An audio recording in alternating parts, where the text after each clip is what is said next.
once again to another exciting video on the AutoCAD architectural design.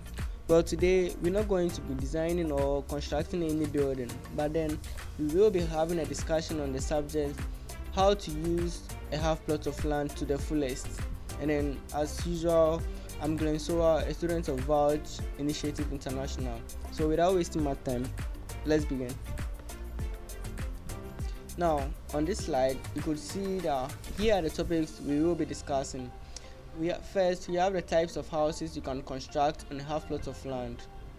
Then we also have the things you should consider before purchasing a plot of land.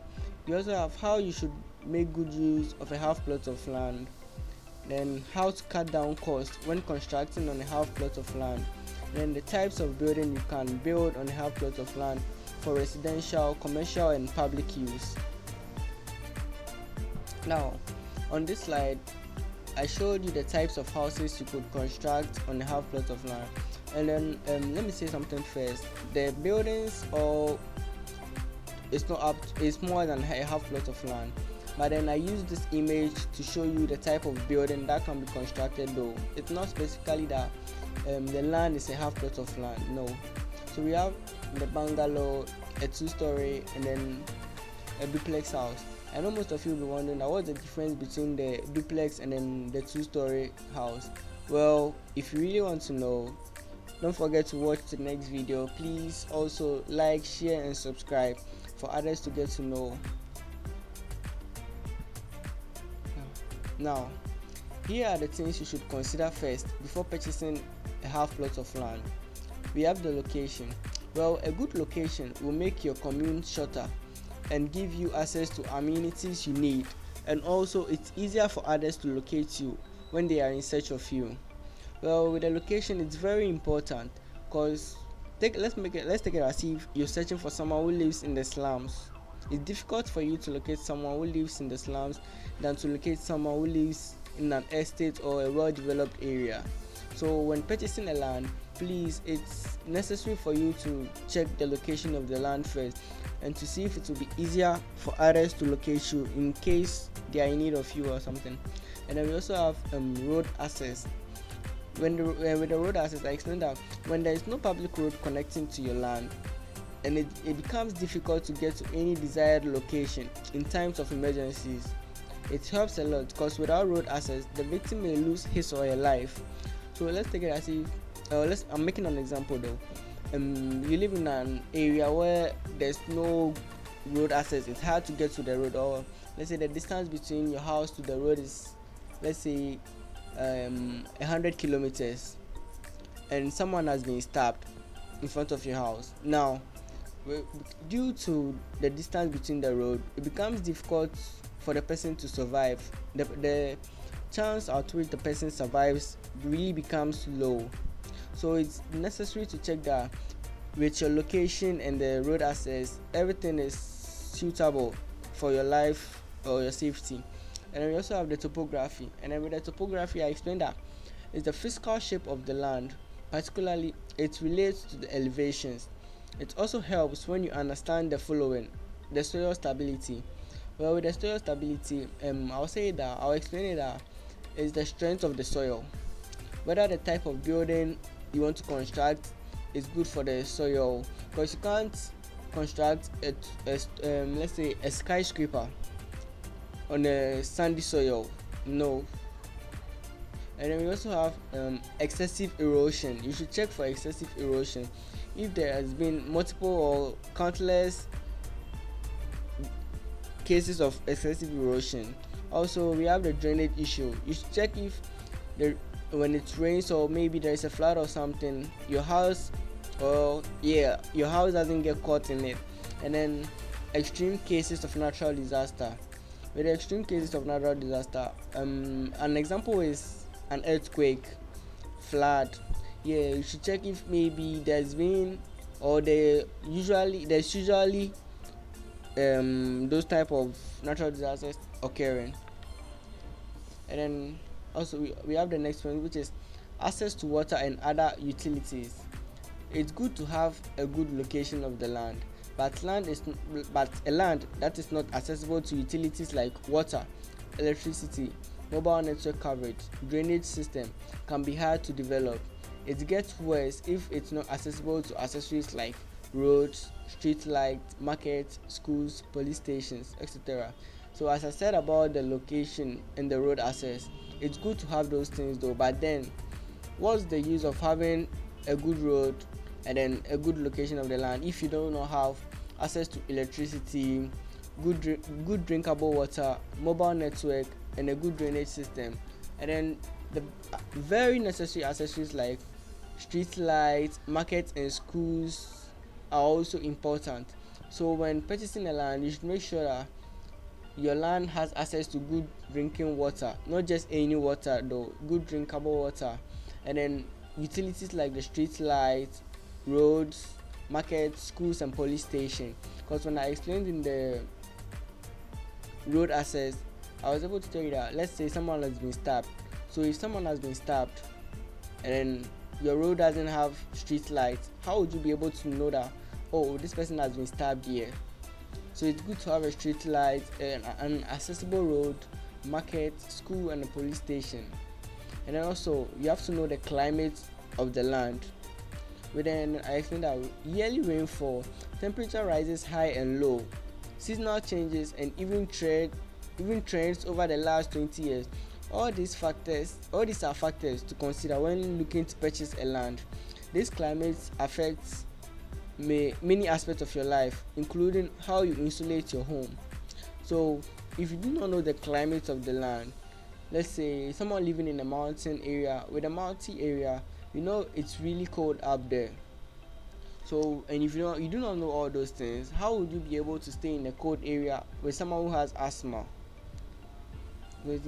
I said that you should, with the climate aspect, it includes how you insulate your home, how much energy you might expect to use, and then health conditions like asthma that are affected by temperature.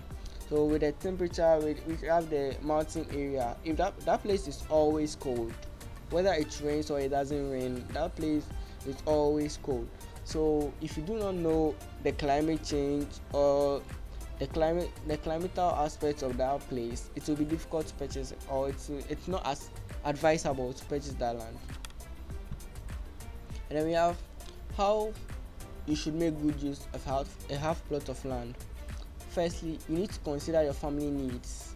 When designing a house plan, consider your family needs. Think about the number of bedrooms, bathrooms, and living area required to accommodate your family comfortably. Also consider your family's lifestyle and hobbies. Yeah, which is very important, because you can't design, or let's say you've gotten your land and then you went to purchase the land. You have a family of 6, but then you ask the architect to design, let's say, a 3-bedroom, and then with the other rooms you tell him to use it like for a game room, a cinema, and some other stuff. Those things aren't really they are needed though, but then the problem is you have a family of 6. So with a 3-bedroom, will it be comfortable for both you and your family? Will everybody be okay with the 3 bedrooms? So it's advisable to consider the family, their lifestyle, and their hobbies, not just your interests. And then also I stated that you should take advantage of natural light. Electricity is often expensive, which is really true. So it's essential that you take advantage of the natural light, which is the sun and the moon, when designing your house plan. Consider using larger windows and skylights to allow natural light into your home or your house. Now, the reason why I said this, some of you may not know what a skylight is. Don't worry, I'll be explaining, or I'll be doing various videos about all these stuffs, so that you get to know the necessary procedure or the things you should do when purchasing the land and constructing a building. So with the larger windows and natural skylights, when you have a room on top of the building which gets direct access to the roof, you could put a skylight there. With that way, when it's even at night, you do not need to use electricity, because With the moon's light, the skylight shines brighter into your room, so you could use that as a natural light or as an electrical light to do whatever you want to do, even though you may just be able to use it to read or do other stuff, but then you can't use it for like charging your phones and other stuff, please. And then we have use material, sorry. The weather can be harsh, so it's crucial to use durable materials when designing your house plan.